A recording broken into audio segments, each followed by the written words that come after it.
Uh-oh, I don't think I could do it like this. Uh-oh, I think I could do it like that. There we go. Uh-oh. Now y'all in the... Can y'all see me? Y'all finally got a car mount. Woo! Yeah for me, yeah for me. Oh my goodness, y'all. I finally made it through my day. I pushed through it. That's what I'm gonna say. But after I ended my live earlier about, just venting about the whole Karmelo Anthony case and about the verdict, and how I was telling y'all I could just resonate with the young man who got sentenced to 35 years in prison. And I'm like, wow, man, this is a 17-year-old. But I didn't know that this case has been ongoing for about a year and a half. Like, this happened in 2025. I didn't know that. So I'm glad that it's getting some traction. I'm glad that everybody knows about it. I'm glad that people are staying on this case. And I'm glad that the Texas, I think they said Panther Party, the activists, they're staying on top of it, and they're going to file an appeal and different things like that.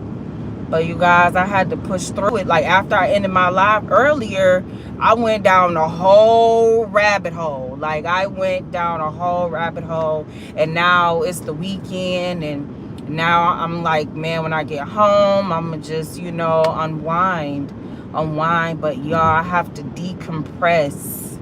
Before I go get my children, before I go pick them up, I have to decompress my day, because I don't want to, I don't want them to pick up on my energy when I'm down and, just feeling down and out. Like, I have to just take a moment for myself right now and decompress from my day, because I just cannot believe that this is happening.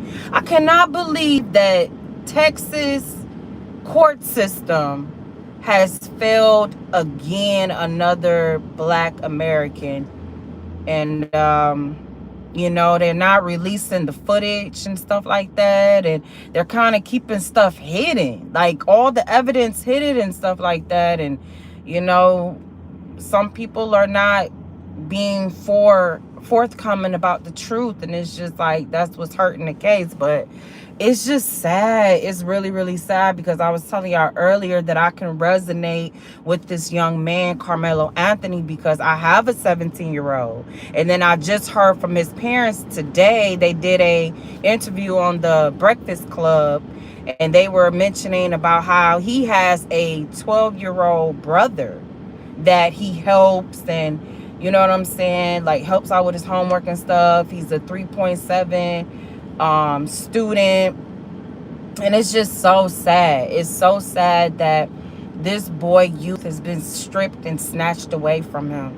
Like, I can't even imagine. Like, I was just talking to my son about this, and now my son has learned about this Karmelo Anthony case, and he has some questions for me, and we were having a whole dialogue about what has happened.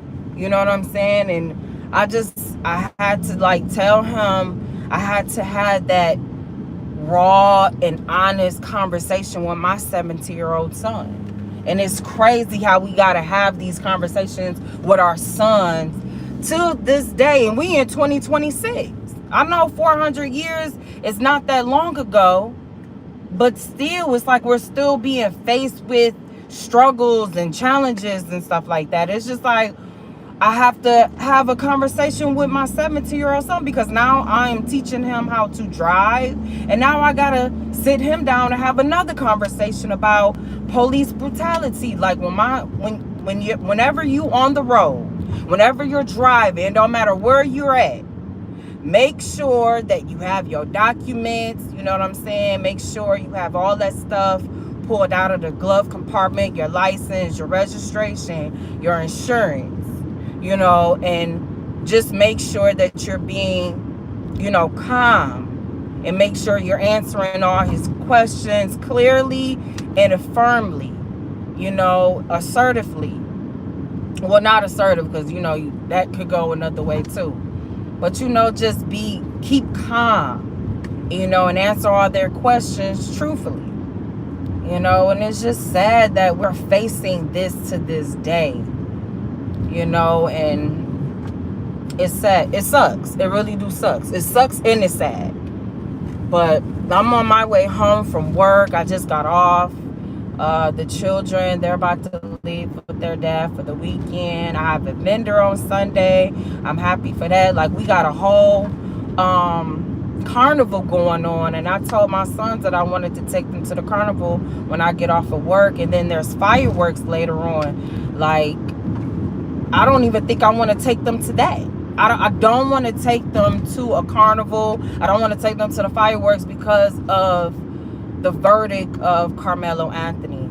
And I really don't like to get online. I don't even like to, make a status about stuff like this. But it needs to be said. Like, I need to vent. Like, for my sanity. I need to vent and not go crazy, because I almost called off today just for my mental.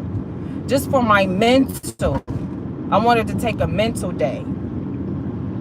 I did not want to go to work. It was so hard, but I made it and got through the day, and just tried to, I was very quiet today when I went into the post office, and a lot of people were like trying to start conversations, but I couldn't let them know, because the tourist side of me couldn't let them know like what's going on deep down inside of me, because it's like I don't want to start breaking down and crying, and then I have to like really go home for the day. But I'm just glad that, I went to work, dropped my children off at football practice, and my son, he's still going to football practice. Even though school is out, he still is around his student, like he's still around his classmates and his coaches.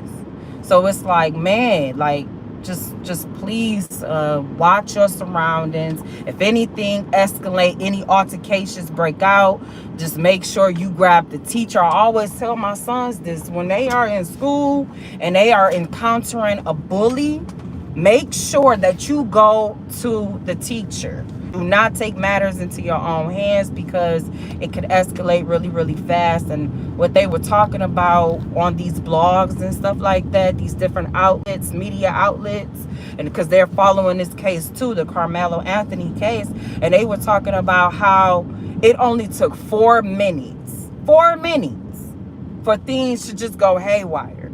And I know it could take less than that, you know what I'm saying, for anybody to lose their life. But my condolences to their families. Like, I wish them nothing but the best.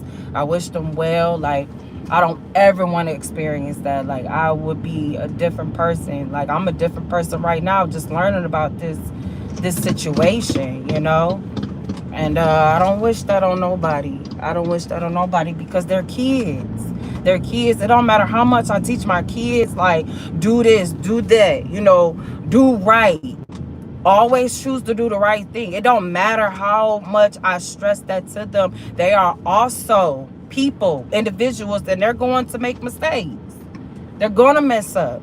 They're going to make mistakes, So as their mother, I just got to be there for them. I got to be there for them as well as their father. We have to instill, righteousness in them. And I always tell them, like, come to me if anything is on your mind, and so I'm glad that I have a good relationship with my sons, because if I didn't, man, no, I couldn't even imagine. But I'm on my way home. I'm about to pull into my driveway, y'all. I just had to vent again and get it off my chest, because it's just crazy. It's crazy out here. Y'all have to be mindful. Like, even when I'm telling my son, like, when he's driving on the road, you have to not only be cautious, but you have to drive for yourself and for others, because people are not, they just act like they the only ones on the road. And it sucks. But you guys, I'm at home. Thank y'all for listening. Love and light. Make sure that you guys, just check on your people, and just spread love and positivity in the world. Like, please. How did you start But yes. But all right, you guys. I appreciate you guys. I love y'all. Love and light. I'm out.